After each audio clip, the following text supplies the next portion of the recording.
While Texas has a more than $32 billion budget surplus, California has more than a $20 billion deficit.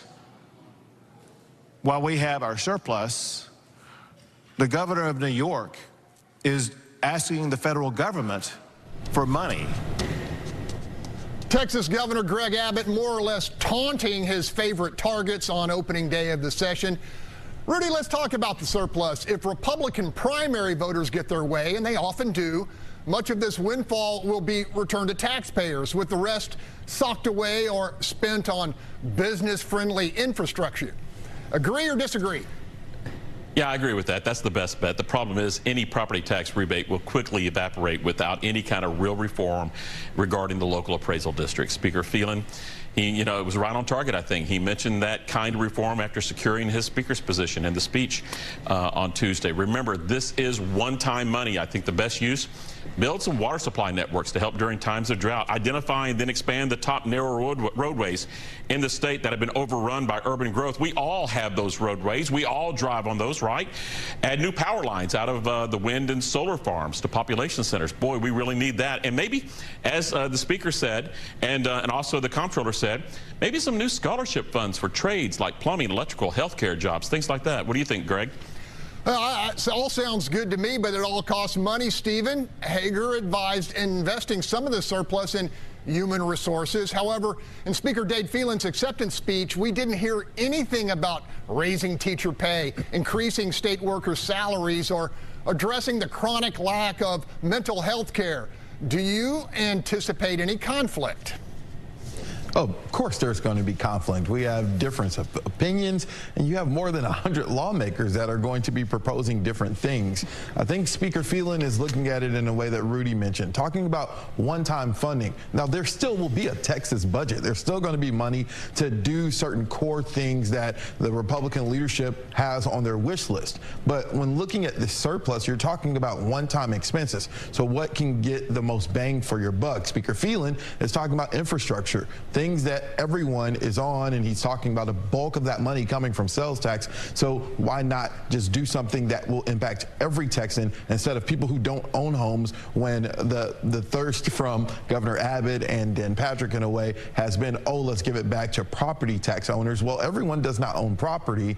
Everyone's not paying property taxes. Some people are renters and other things. So I think there definitely is going to be conflict. It's just a matter of who can get the most momentum and the most public opinion to push them forward. Rudy, there seems to be consensus among the big three, and Hager for that matter, in regard to using a big chunk of the surplus for property tax relief. I'm assuming that will be welcome news in the Austin area, where homeowners have been hammered particularly hard. I think it's Pandora's box. That's why I used Pandora in my one word. I think you open this thing up and you start looking at all the other things, and people are going to start saying, now wait a minute. And for example, is the recapture, the buzz here in Austin, the metro area regarding that is the claim that there's a lot of extra money that's being generated by Robinhood recapture, well over what was originally estimated. So now there is this belief that all that extra money from the recent spike in home values that we all saw here in Austin and other parts of the state, that's not going to go to the poor school districts, but into the general fund, a great big dark hole. So that argument may be an oversimplification of what actually is happening, but it's a good argument for giving the cash back or making sure that the money, how's this, directly tying that extra Robinhood money to an education project. It is Pandora's box. Stephen, you talked about momentum and public opinion.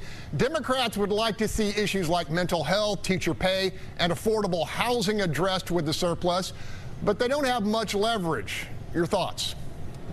Yeah, I mean, mental health is something that will get bipartisan support, because we have to remember, it wasn't too many months ago that the mass shooting in Uvalde happened, and so there's going to be a spending package on school safety. Mental health is the big thing that Republicans want, because they don't want to touch the gun issue. And so I think mental health spending will be something that will be one of the few bipartisan things that may come out of this 88th legislature. But other things, I mean, not to mention higher education, wanting $1 billion to freeze tuition for 2 years. And so everyone wants a piece of the pie. It's going to be conflict, but I think certain core items will start to rise to the top, and eventually we'll get to a point where we're only talking about 3 or 4 big item things that we know definitely may get more funding. Quickly, Rudy, back to Abbott taunting the liberal states of California and New York, essentially saying, we do it right, you clearly don't, and here's the proof. What's your take? Didn't you all expect that? You know, Texas, you know, that's what the governor does. It's good politics. It's just like the buses. And we're going to hear more of it, I bet, as this session goes on. All right, we're going to have to leave it right there. To see this interview and others, go to our Fox Stations YouTube pages. And you can keep the conversation going with us by interacting with us on our social media sites.